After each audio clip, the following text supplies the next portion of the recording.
Break के बाद एक बार फिर से आपको खुशामदीद कहते हैं। खबरें ये मौसूल हो रही हैं कि लाहौर शहर के बड़े बड़े अस्पतालों में जिसका दिल चाहता है वो वाइट रंग का डॉक्टरों वाला कोट पहनता है और डॉक्टर बन जाता है, मरीजों को चेक करता है, दवाइयाँ देता है और उसके बाद वो पता चलता है जी ये तो जालसाजी कर रहा है, ये तो डॉक्टर ही नहीं है। और ये पहली बार नहीं हुआ, ये पिछले कई सालों से इसी तरह से सूरत हाल चल रही है और किसी एक अस्पताल में भी नहीं हो रहा, सरकार के मुख्तलिफ अस्पतालों में ये हो रहा है। और इसी तरह के जो टेक्नीशियन हैं, जो लैब बॉयज़ हैं, वो ऑपरेशन भी कर रहे हैं, वो लोगों की कोई बाजू टांग तुड़वा के जा रहा है तो उसको भी जोड़ने की कोशिश कर रहे हैं, पट्टियाँ भी कर रहे हैं, एनेस्थीसिया एक्सपर्ट्स बने हुए हैं भाई, जो कि मोस्ट डेंजरस डिपार्टमेंट है कि आपको पता होना चाहिए कि इंसान को कितना एनेस्थीसिया देना है, इतने के बाद ये उठ भी सकेगा या फिर हमेशा के लिए आप उसको सुला देंगे। लेकिन जालसाजी हर तरफ फैल चुकी है। क्या मामला है? जावेद इकबाल साहब हमारे साथ मौजूद है। अस्सलाम वालेकुम सर, कैसे हैं आप? जावेद साहब, ये कहाँ से खबर निकाल के लाए हैं? ये फिर चीज़ें शुरू हो गई हैं, ये कहाँ हो रहा है, कैसे हो रहा है ये सब?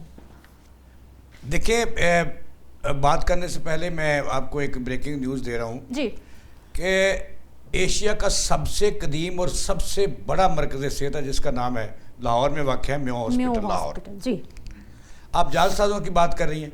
यहाँ पे जो गोश्त मुलाजमीन, गोश्त डॉक्टर, गोश्त नर्सें पकड़ी गई है ही नहीं, जिनकी तनख्वाहें ले रहे थे और वो डॉक्टर्स नहीं थे।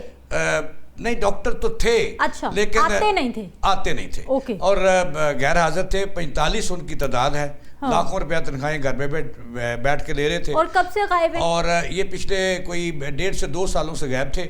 इनको पकड़ा है म्यो अस्पताल के chief operating officer doctor Mudabbar Rehan ने और उनको निकाल दिया है नौकरियों से पकड़कर। 45 लोग हैं, 45 लोग हैं। 25 जो हैं वो बर्खास्त किए गए हैं नौकरियों से आज ही, और 20 जो हैं वो शक्ति की डिस्पोजल पे भिजवाए गए हैं और इनके जो है ग्रेड 1 से लेकर 19 तक के लोग शामिल हैं। तो ये टीका लगा रहे थे और मैं बताऊं कि मुदब्बर रेहान को तो शाबाश देनी चाहिए कि जिन्होंने आते ही छानबीन करके ये बड़ा काम किया है। अब आते हैं दूसरी तरफ, जालसाजों की तरफ। मैडम, अच्छा, सॉरी टू इंटरप्ट, इनको तनख्वाहें कैसे जाती हैं? आंखें बंद करके तनख्वाहें दिए जा रहे हैं बस, खाते खुले में। ये देखिए, ये मुझे मेरी जो रिसर्च है, मैं आज स्टोरी ये ब्रेक कर रहा हूँ। हाँ। वो ये है कि ये अपने जो सुपरवाइजर्स हैं, जो प्रोफेसर होता है ये भी डॉक्टर्स का सुपरवाइजर होता है, ट्रेनीज का, और जो हेड नर्स होती है ये भी अपनी जूनियर नर्स की सुपरवाइजर होती है, और जो सिक्योरिटी स्टाफ होता है उनका सुपरवाइजर होता है। ये सुपरवाइजरों को 40% तनख्वाहें दे रहे थे और घरों में बैठे थे और 60% खुद लेते थे और मौज मेला किया और घरों को जाए। तो ये मुदब्बर ने पकड़े हैं और सबको निकाल दिया। ये खबर थी। अब चलते हैं अपनी असल खबर की तरफ। इस वक्त मैडम ये रोना जो है ये पूरे पंजाब का मसला है।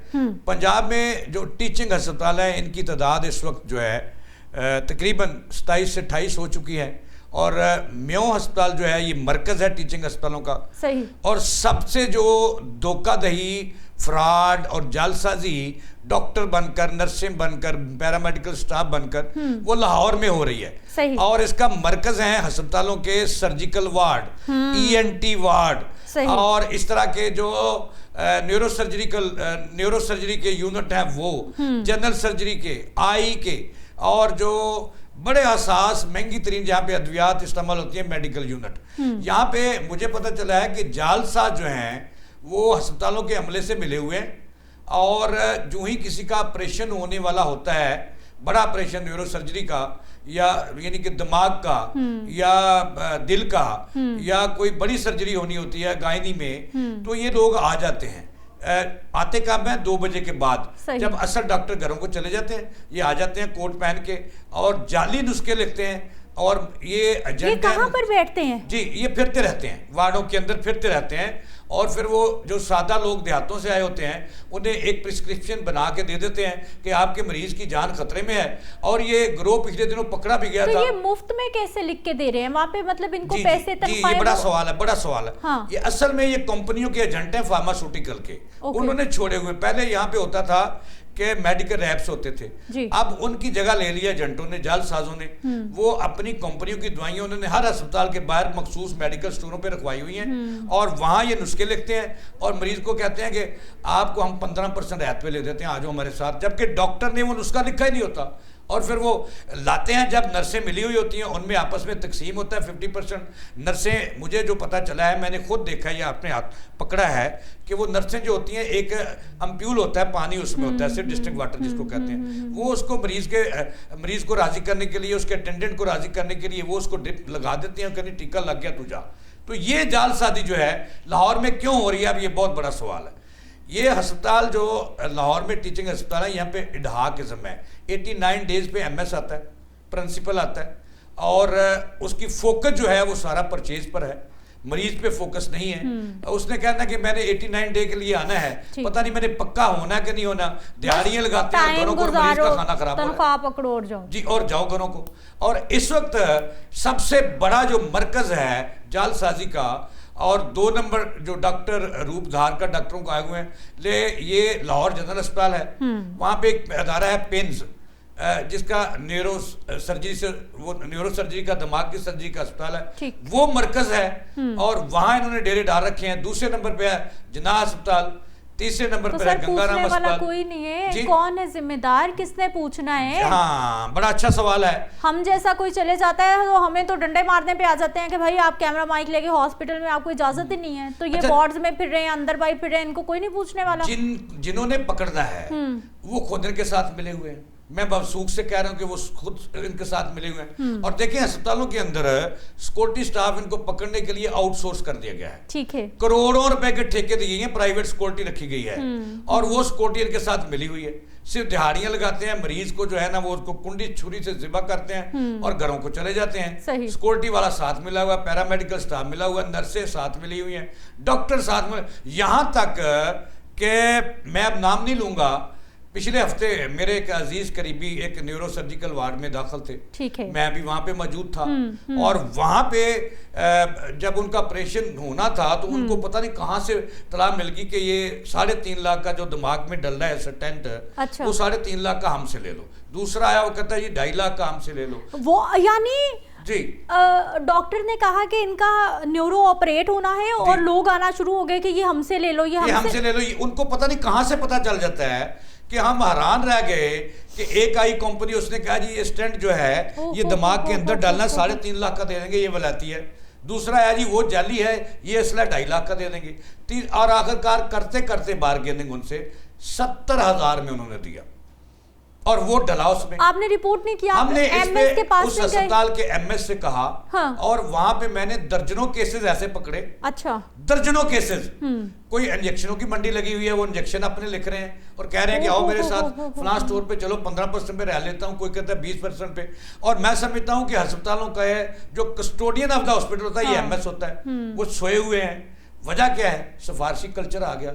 इस वक्त पंजाब के टीचिंग अस्पतालों में जो है 80% से ज्यादा एमएस जो 89 डे पे लगे हुए हैं, ये तमाम के तमाम सिफारशी हैं, और इनको कोई पूछने वाला नहीं है। सही। और सेक्रेटरी सेहत है वो अपने कमरे में बंद है और वो पूछते नहीं है।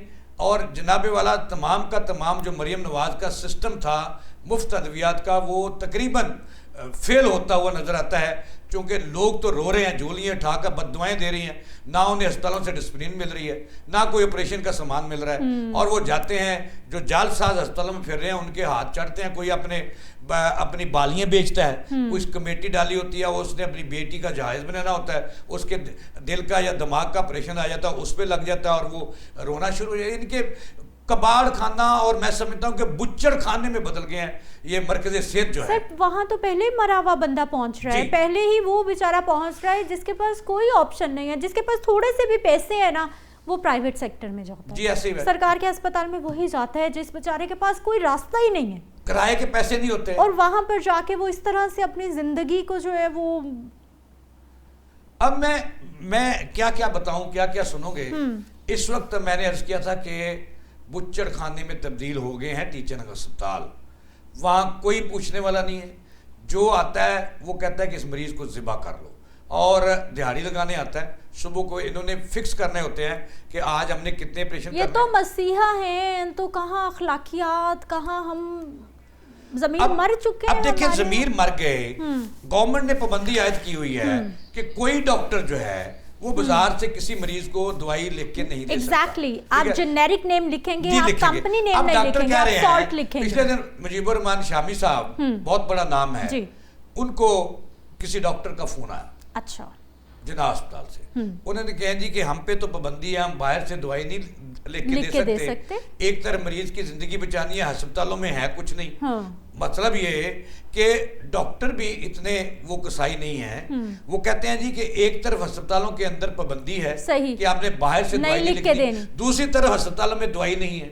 कहाँ तो हम कहाँ जाएं, मरीज की जिंदगी बचाएं या उसको बचाने के लिए उसको दवाई बाहर से लिख के दें या अपनी नौकरी बचाएं, हमें फतवा दें। बहुत सारे जो डॉक्टर्स हैं वो अच्छा भी काम कर रहे हैं, और जब हॉस्पिटल में सहूलियात नहीं है, जब सिरिंजेस नहीं है, जब बुखार कम करने तक की एक टैबलेट नहीं है, वहाँ पे तो यकीनी तौर पर वो लिख के ही देगा ना, वो और क्या करेगा। बहुत शुक्रिया जावेद साहब, आप हमारे साथ मौजूद रहे। इंशाल्लाह कल के प्रोग्राम में मुलाकात होगी। अपना ख्याल रखिए। अल्लाह निगहबान।